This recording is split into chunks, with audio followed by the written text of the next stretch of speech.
Ah, Hal. Are you going to the meeting with Margrave Jobst as well? I am. What about Istvan? I assume... That we didn't catch him? No. Because if we had, you'd be the first one to know. Have no fear. We'll get him eventually. I hope you're right. Anyway, let's go and see what Jobst wants from us.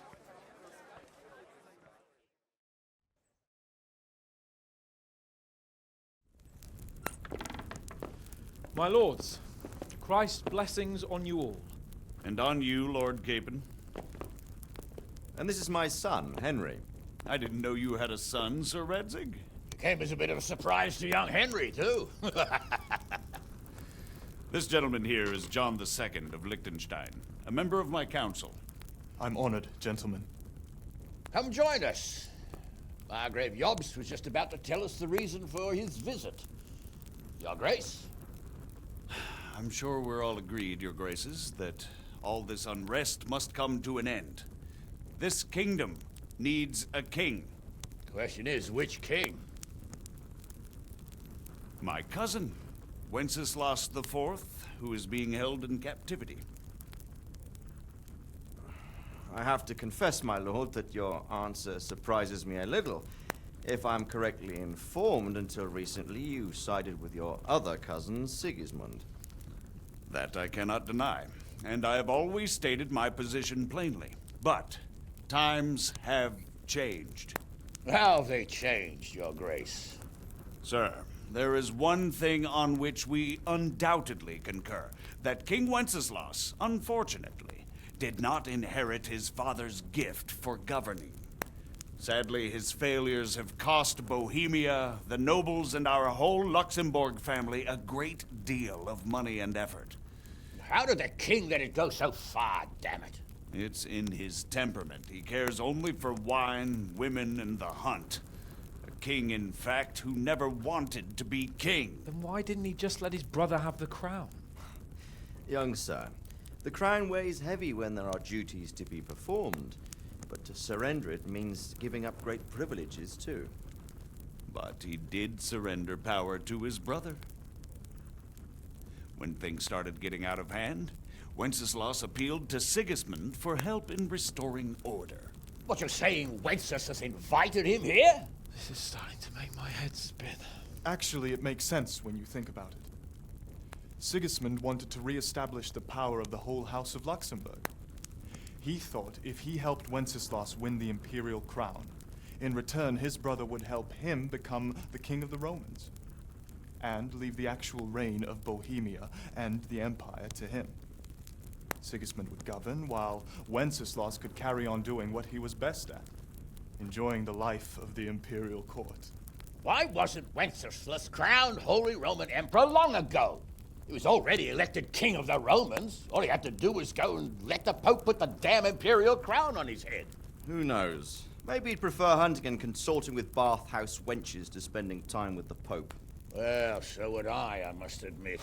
Sigismund's plan seemed sound enough, but it didn't quite work out, did it? It worked for a while. He and his brother reached an agreement. Sigismund took over administration of the kingdom and began planning Wenceslas's journey to Rome for the imperial coronation. But then Wenceslaus realized he would just be a puppet with a crown. I must say, Margrave Jobst, Wenceslas and Prokop behave rather like naughty children in need of a good clout about the ears. Sigismund would agree. He was already planning his rule of Bohemia, and all of a sudden, the rug was pulled from under him. I'd say he lost his patience and decided he'd drag Wenceslaus to the coronation kicking and screaming if he had to. Just like a naughty child, as you say. So he abducted him and your brother Prokop too, if I heard correctly. Correct. And you helped him do it, if I heard correctly. Yes, your graces, it's true. I was there when Sigismund abducted Prokop. I thought everything could somehow be settled, that we could make my brother see sense.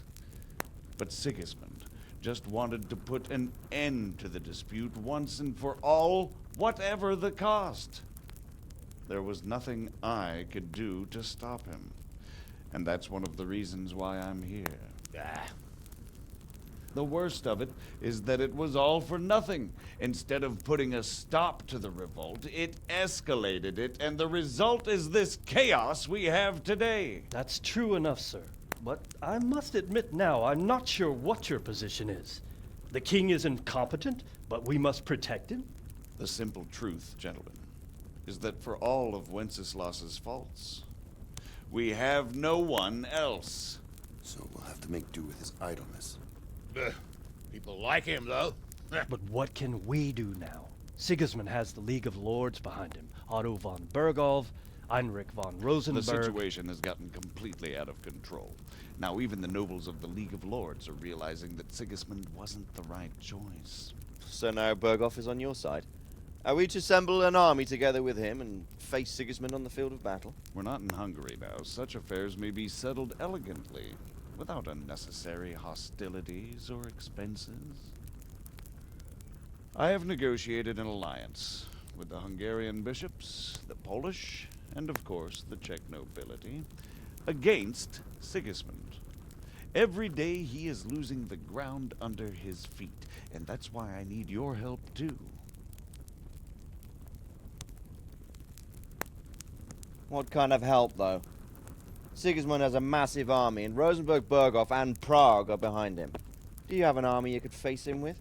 But that's not what I mean at all. There's been a revolt against Sigismund in Hungary, partly due to my efforts, and now he'll have to choose whether he wants to gain the Bohemian crown, which is a very risky enterprise, or hold on to the Hungarian one.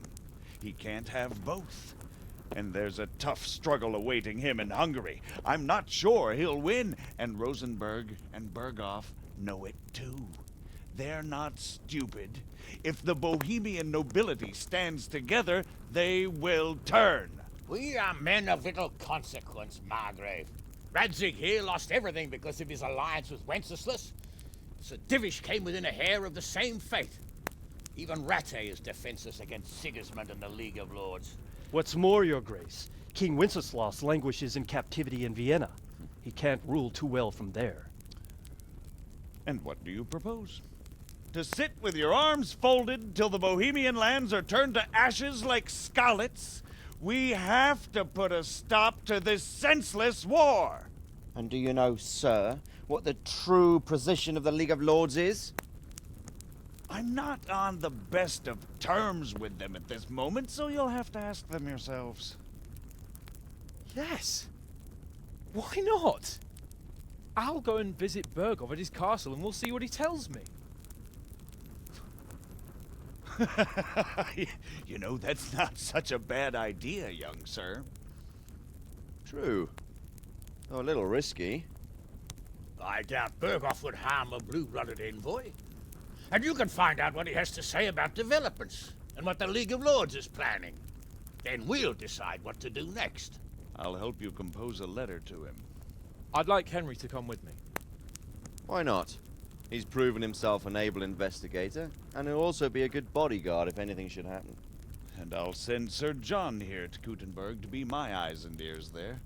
I believe both your reports will help us get a better grip on the situation. When can you set out? Just as soon as I've packed my things. Excellent. Margrave Jobst and I will draft a letter. Get ready, and we'll meet back here.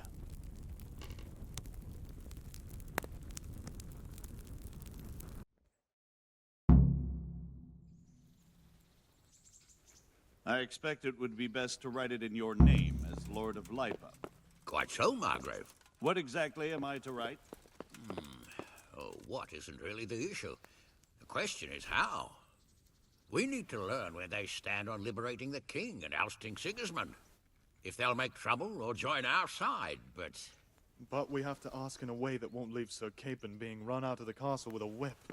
Exactly. How about writing that you're concerned about current events and that you want to see things settled peaceably, and then ask the opinion of the League of Lords? Very well said, sir. And what they want to do about freeing King Wenceslaus. Whether they think liberating King Wenceslaus IV might contribute to resolving the dispute? And what they plan to do about the god-awful mess in this country. What steps they envisage taking to end the pillaging of Bohemia by foreign armies? I couldn't have put it better myself. Well, I'd also venture to suggest one more. What is their stance on that is, the initiatives of Margrave Jobst of Moravia and a large part of the Bohemian nobility?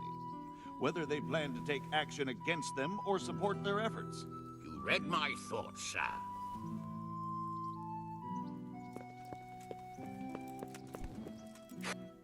So, it looks like you're off on a mission. Yes, I can't wait. I don't want to dampen your spirits, my boy, but watch out. These are evil times, and who knows what can happen along the way. Not to mention that Bergov is no saint. Don't worry. I know. You've shown you can fend for yourself, but do take care. You'll be traveling as Lord Capon's bodyguard. You'll be there to make sure nothing untoward happens to him. Keep your eyes peeled and your ears wide open. What Bergov tells you is one thing, but what you see may be quite another. Rest assured, Father. And don't get embroiled in anything else.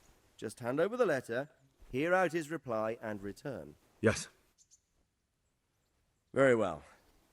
Bergov is at Trotsky Castle. I think you'll find it quite an eye-opener. It's one of the finest castles in the land. It's 3 days' ride from here, so unless you hit a snag along the way, you'll be back soon enough. Any questions? I'm getting a bit lost in the Luxembourg lineage. It all seems a bit too tangled. The Luxembourgs have ruled the Empire and Bohemia for almost 100 years now. Emperor Charles brought this land to prominence. When he was in power, things had never been so good. Wenceslaus and Sigismund are his sons, but by different mothers. Jobst and Prokop are their cousins. They were entrusted with governing Moravia. But instead, they've been in a bitter armed feud for years. And now Sigismund's fallen out with Wenceslaus. Wenceslaus also had another brother, the youngest, John of Skalitz, who was most probably poisoned. They seem like a hot-blooded lot. It's hard to keep up with their affairs, since they tend to change their alliances from one day to the next. Who is he really, this Jobst? The cousin of King Wenceslaus. He's the Margrave of Moravia. I admit I don't know what to make of him myself. Until recently, he was allied with the League of Lords. For a time, he even served Rupert of the Palatinate against the king. And now suddenly, he's reversed his position. I don't know what led him to do it, and one can't help being suspicious. It's best to keep a watchful eye on him. But he really is the leader of the resistance against Sigismund these days. We'll just have to see how it all turns out. I'm a bit concerned so many people seem to think so little of King Wenceslaus. You knew him, didn't you? What's he really like? Well, there's no straightforward answer to that question. He certainly makes a great hunting and drinking companion, but he can be very fiery and impetuous when things don't go how he'd like them. He never had much of a head for high office. He finds it tiresome. But once a man's grasped the scepter, it's hard to let it go again. You can't just abscond. You've seen for yourself what happens when he disappears for a few months. Better a bad but legitimate king than a bloody war over the throne. Who is this Prokop that Jobst spoke of? Jobst's brother, the king's cousin. He and Jobst warred over Moravian supremacy for years. Then they were allies for a while, betrayed Wenceslaus and sided with Rupert of the Palatinate. But after Sigismund abducted Wenceslaus, Prokop fomented a revolt against him, and Sigismund had him captured. Politics. Make of it what you will. I, for one, can't make head or tail of it most of the time. The League of Lords and that Bergov we're off to see. Who are they exactly? The lords of the powerful houses. Heinrich of Rosenberg, Otto of Berghof, Heinrich of Radetz, and others. They're unhappy with the way their influence declined after Wenceslaus surrounded himself with the lesser orders of nobility. They abducted the king years ago and made him bow to their will. They got away with it that time, and now they've joined forces with Sigismund and done it again. But now it seems that Sigismund's behavior is starting to rub them up the wrong way, so they may well be thinking twice. We'll see what Bergov has to say. I don't know all that much about Sigismund. He's the king's younger brother and king of Hungary in his own right. 7 years ago, he led a crusade against the Turks and was defeated at Nicopolis. Some say it was due to the recklessness of the French knights, most of whom were mercilessly slaughtered. Sigismund is ambitious and capable. He might well make a better ruler than Wenceslaus, but he's arrogant, and to our misfortune, brutal. Not long ago, he himself was held captive by the Hungarian nobility. They dislike him as much as some of the Czech and German noblemen do his brother Wenceslaus. Ironically, Wenceslaus joined forces with Jobst to liberate him. And now this is how Sigismund repays his brother. There's no doubt about it, God does move in mysterious ways. Rupert of the Palatinate. That's a name I hadn't heard before today. Rupert is the Prince-Elector of the Palatinate. What's a Prince-Elector? The Prince-Electors are dignitaries of the Holy Roman Empire who have the right to elect the King of the Romans, who would then be crowned Holy Roman Emperor by the Pope. Rupert took the title for himself with the help of 3 other Prince-Electors, even though Wenceslaus had already been appointed. Some of the nobility in the empire recognized Rupert's claim, but when he went to Rome to be crowned emperor, it turned into a fiasco. Now he's doing his utmost to get Wenceslaus to acknowledge him, but so far without success. So, now we have 2 kings of the Romans.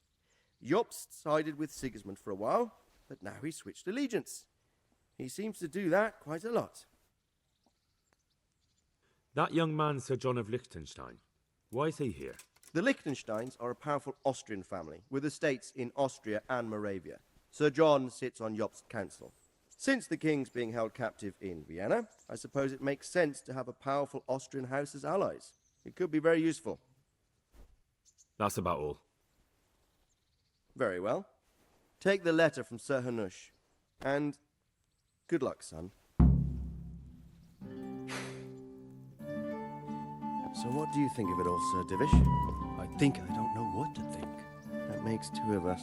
If I didn't know anything about Jobst, I'd say he's right and absolutely truthful.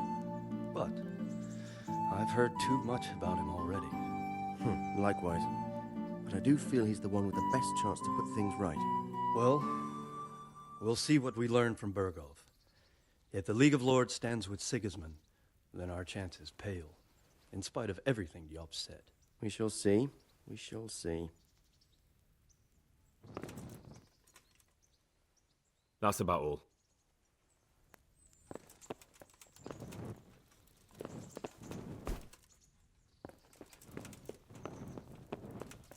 So, what do you think of Margrave Jobst, Bernard? From what I've heard about him, I wouldn't trust him if he told me rain was wet. I feel the same. It's never wise to trust a man who's turned his coat more than once. Exactly. And I don't buy that business with Prokop. He double-crossed his own brother, and the rest is just his cover-up. On the other hand, if anyone has a chance to oust Sigismund and keep the nobility on his side, it has to be Jobst. Good health to you. What do you think of Jobst's speech, Sir Robard? Honestly, lad, I wouldn't trust a word he says.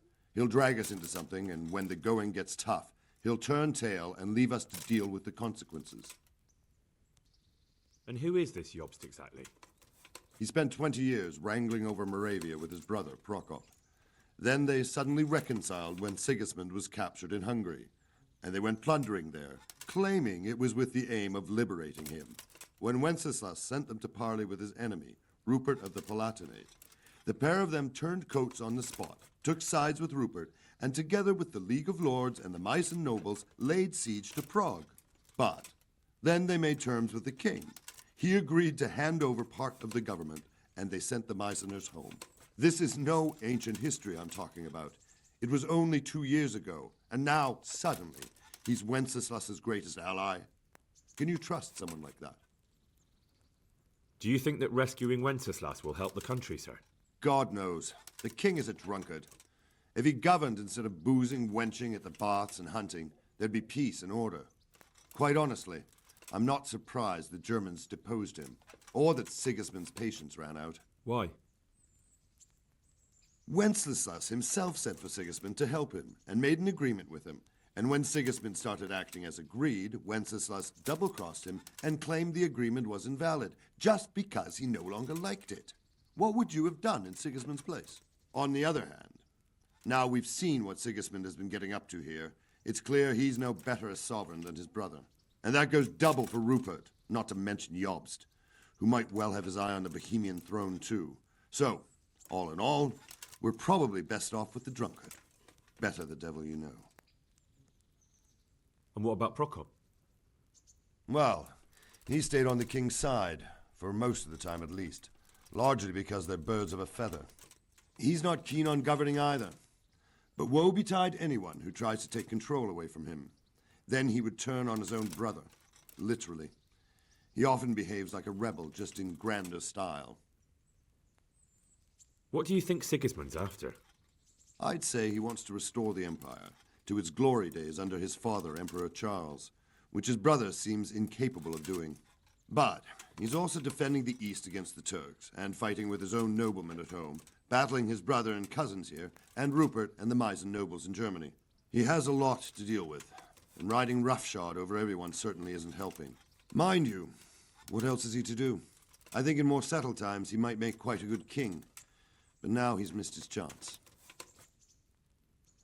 What about the League of Lords and Bergo?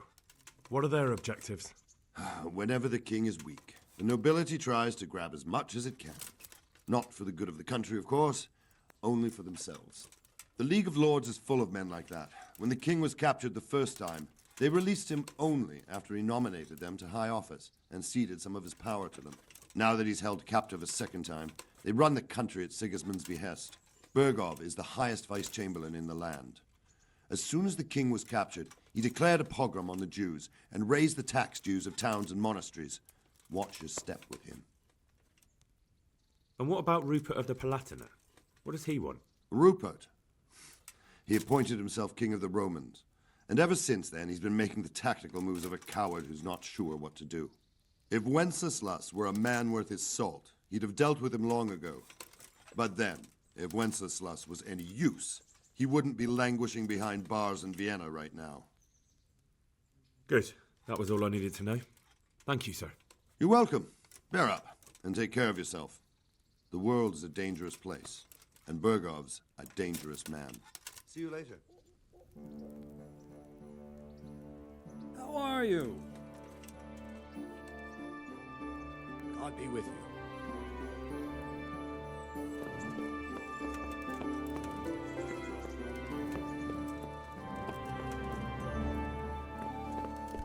Dad!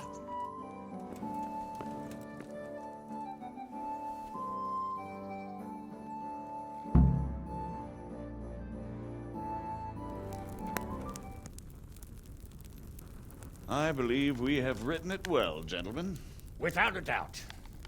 No one could deduce from this whether we are Sigismund's allies or foes. I must travel back to Brno now, but soon I will go to Brandenburg and I will stop here on the way back. By then, Sir Capon should be back and we can discuss how to proceed. Right. Before you leave, my lord, there is one thing that gives me no rest. Why did Sigismund come as a foe? It makes no sense. If I may, sir, I think I can explain. Oh, please enlighten us, young sir. I live not far from Hungary, where Sigismund reigns. It is a savage country, and the constant war with the Turks has hardened the people. They need a monarch with an iron hand. So when Sigismund felt the wind of revolt, he reacted as he would at home.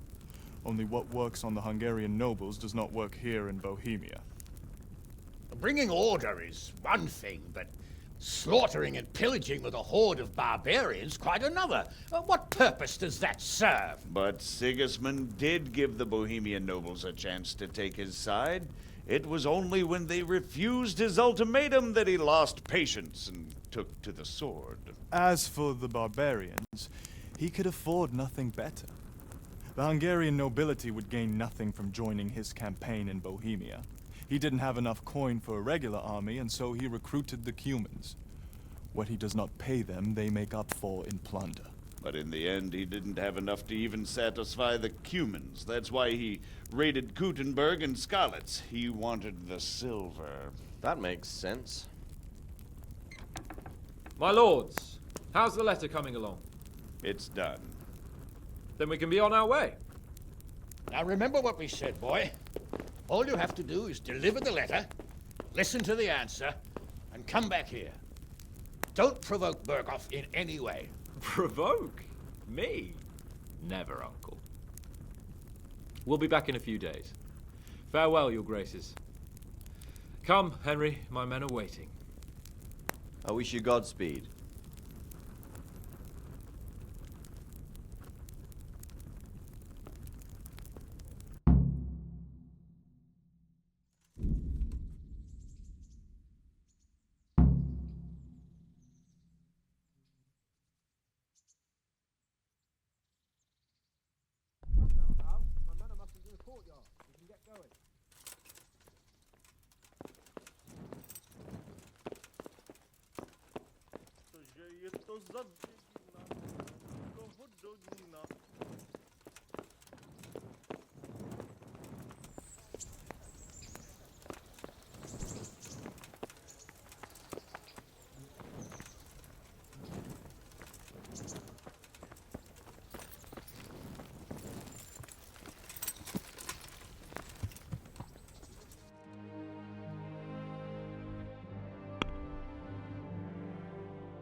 How are you, Henry? Hey!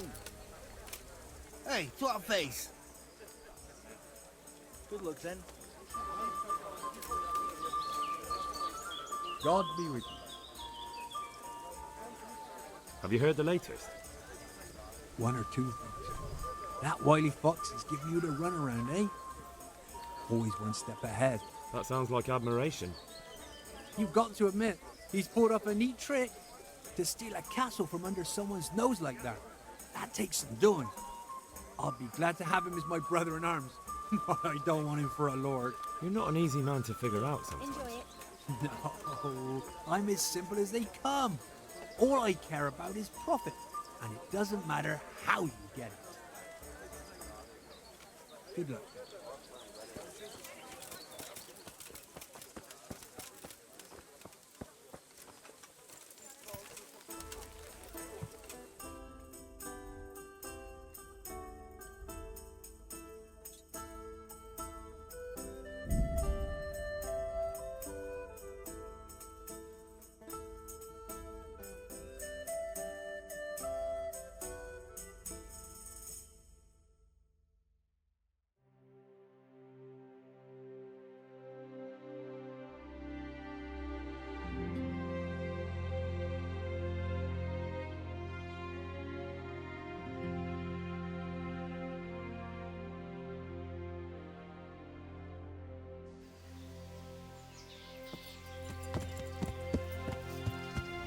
Yeah.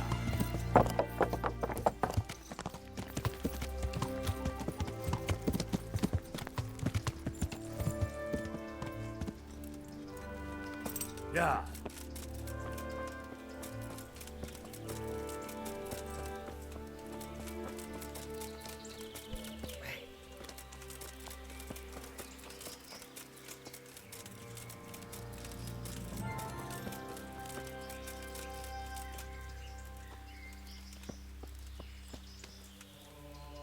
I am at your service.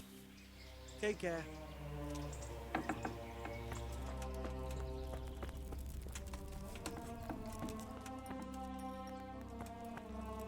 Are you alright? All right. All right! He tried to kill me! But... It seemed like... It was Pekar! He's lying right there! And you let him go! You told me to my face that I had nothing to fear! Keep out of my sight, you hear? I might have been killed for pity's sake!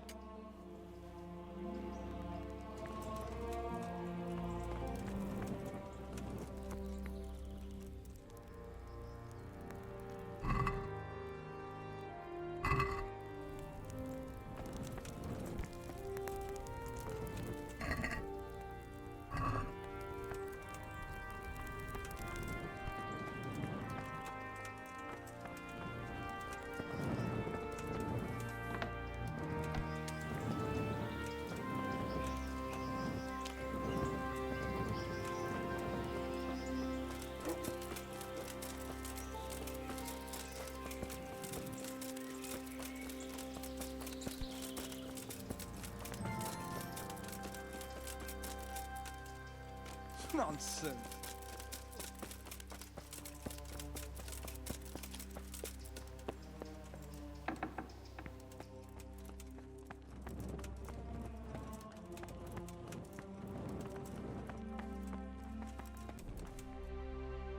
What do you think about what's happened? It's terrible, isn't it? What can I tell you? We'll all miss our brother, and the thought that one of us could have done it is worse than purgatory. If the murderer isn't found soon, I'll go mad. Has a novice ever escaped from the monastery? I don't remember it ever happening before. To dishonor the rule and the vow made to God himself? Perhaps he'll see the error of his ways and return.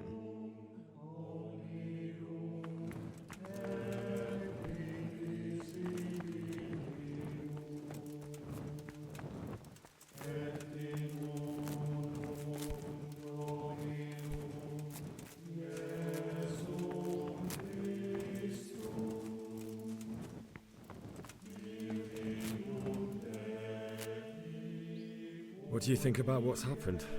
It's terrible, isn't it? There are no words. We should pray for the soul of that poor man, and for the lost soul of his murderer. The Lord himself commanded us to forgive. Has a novice ever escaped from the monastery? No, definitely not. But I don't hold it against him. He did break his vow, but better that than to dishonor it here. May he follow his heart.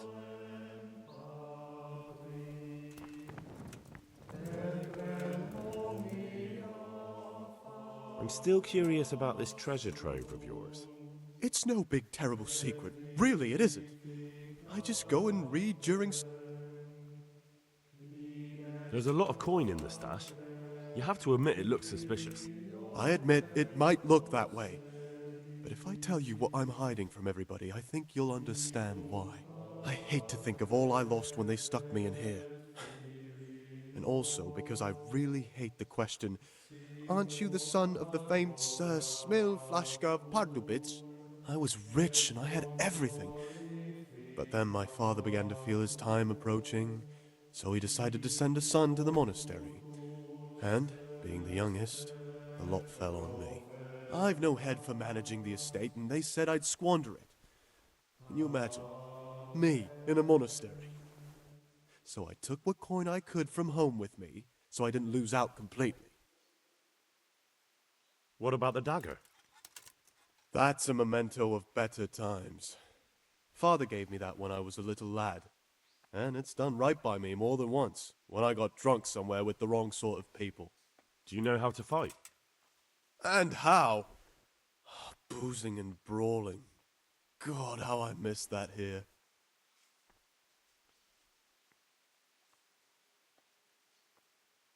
That's all I wanted to know. Please, keep it to yourself. Especially the part about the coin. What do you think about what's happened? It's terrible, isn't it? There are no words. We should pray for the soul of that poor man, and for the lost soul of his murderer. The Lord himself commanded us to forgive. Has a novice ever escaped from the monastery? I might have heard about something similar. He was young and irresponsible and damned his own soul when he trampled all over the vows he made to God. But what happened can't be reversed. All we can do is pray for him.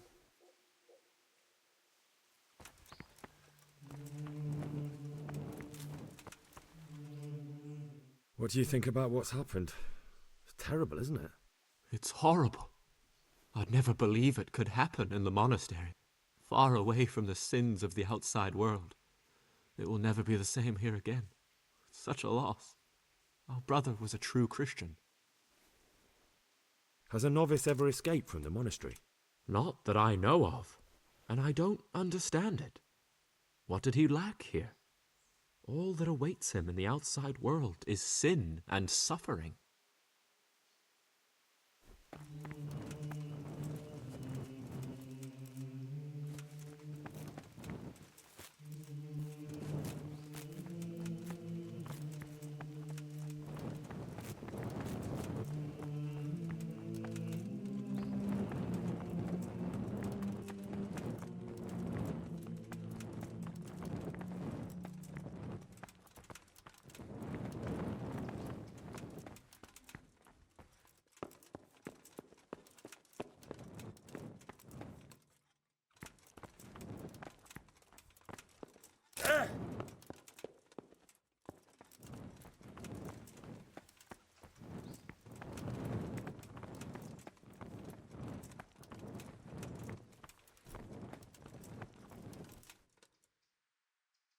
What do you think about what's happened?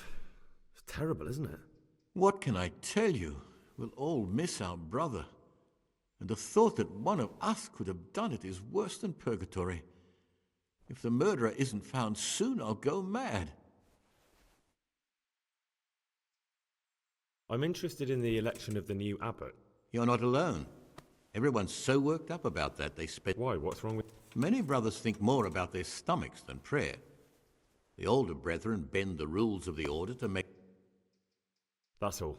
Thank you. Peace be with you, brother.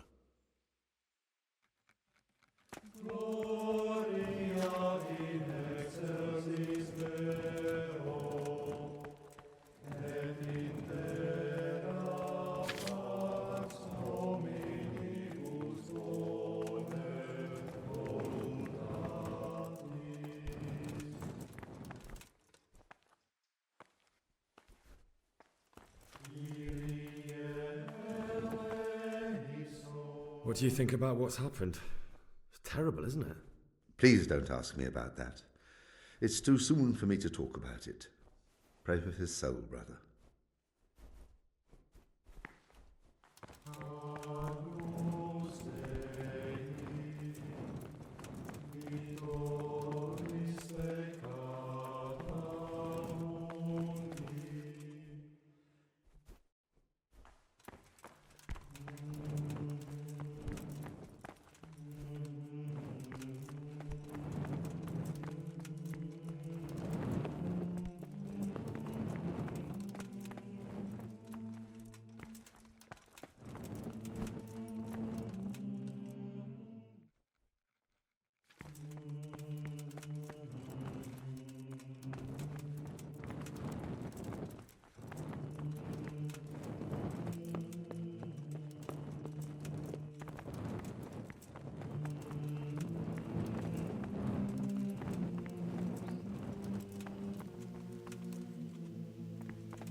look out!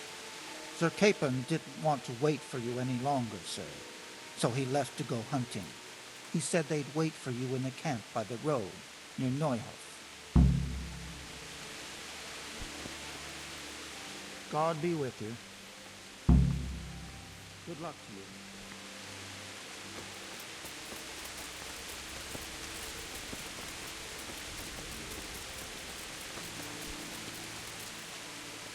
God be with you. See you later. God bless you. Take care.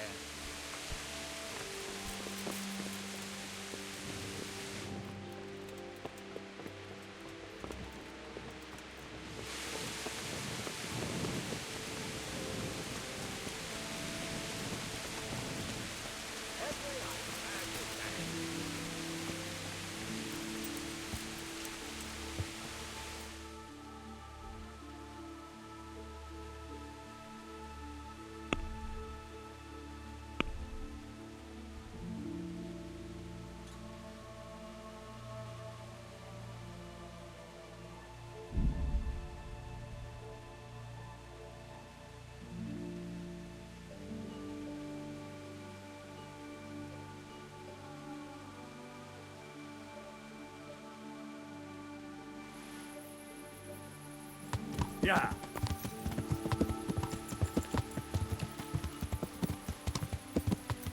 Yeah.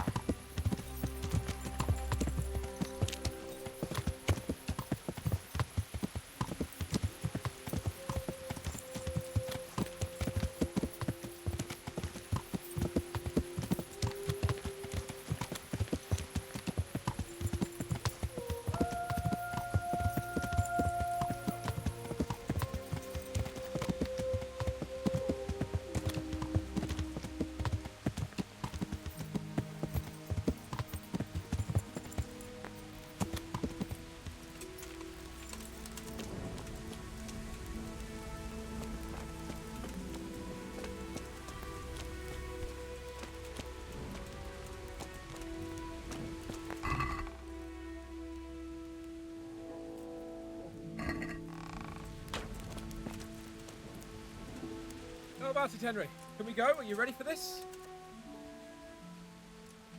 I wanted to ask you a few things.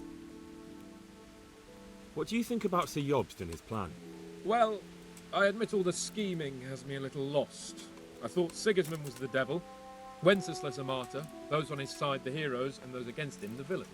I believed we'd rescue the king and all would be well again, but now it looks a lot more complicated. Exactly. I didn't expect the noble lords to be as noble as the angels, but I hadn't expected such a sewer. They behave like children.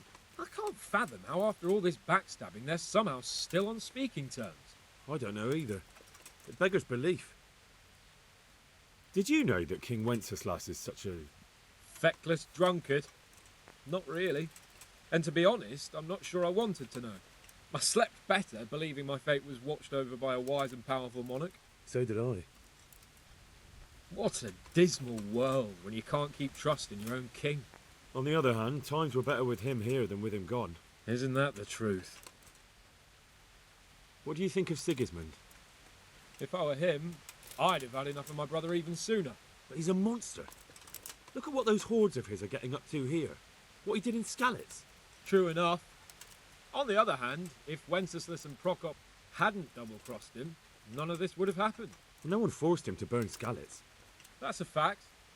But he couldn't let them shit all over him either. Not that I'm defending him, mind. He's a weasel. No doubt about that. Do you know anything about Prokop? Ha! Sir Hanush could tell you a thing or two about him. Why? Last winter, a certain Sir Jan Sokol of Lamberg, a well-known knight, or robber baron to some, tried to occupy the city of Iglau, which was on the orders of none other than Prokop. And what has that got to do with Hanush? Well, he was there with him. Of course that's not something to brag about in front of Jobst. And what was it all about? They wanted to occupy a city that was on the side of the League of Lords, but despite there being several hundred strong, they didn't take it. For one thing, they couldn't get past the Iglau women, with their pitchforks and cauldrons of hot water. I would never have thought of Sir Hanush as such a rebel. And have you heard anything about Rupert of the Palatinate? A little. He can't manage even to wrest power from a king who doesn't much care for ruling and isn't fighting back. That doesn't seem like a man who has what it takes to rule. And that's all I need to know. And that Berghoff we're going to see, do you know anything about him? I haven't heard much good about him, but I have a feeling that some other nobles are quite in awe of him. And his castle is apparently quite impressive. I'll be interested to see for myself. And what about the League of Lords? Wealthy, pompous. The king doesn't seem to like them much. He's chosen to let the lesser ranks of the nobility into his circle, men like your father. I admit I don't blame him one bit, but the lords weren't happy about their lost influence, so they put their foot down. If I were Wenceslas, I'd have let them hang after they abducted me the first time, but he gave them seats at the provincial council. Little wonder they're back at their old tricks. There's one more thing I need to arrange. Very well. We'll be here waiting for you, though I might go on a bit of a hunt to pass the time. How about it, Henry? Can we go? Are you ready for this? Of course. At last I'll get to see more of the country and have a bit of an outing. Quite.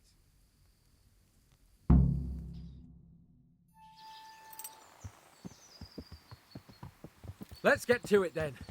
I finally have the feeling we're doing something worthwhile. We're helping to save the king. Instead of saving his drunken majesty, I'd rather find that horseman who murdered my parents, get the sword back from him, and skewer him with it. Cheer up, Henry. I've a feeling you'll get your chance one day, and it won't be long in coming. Forward, men! Audentes fortuna juvat!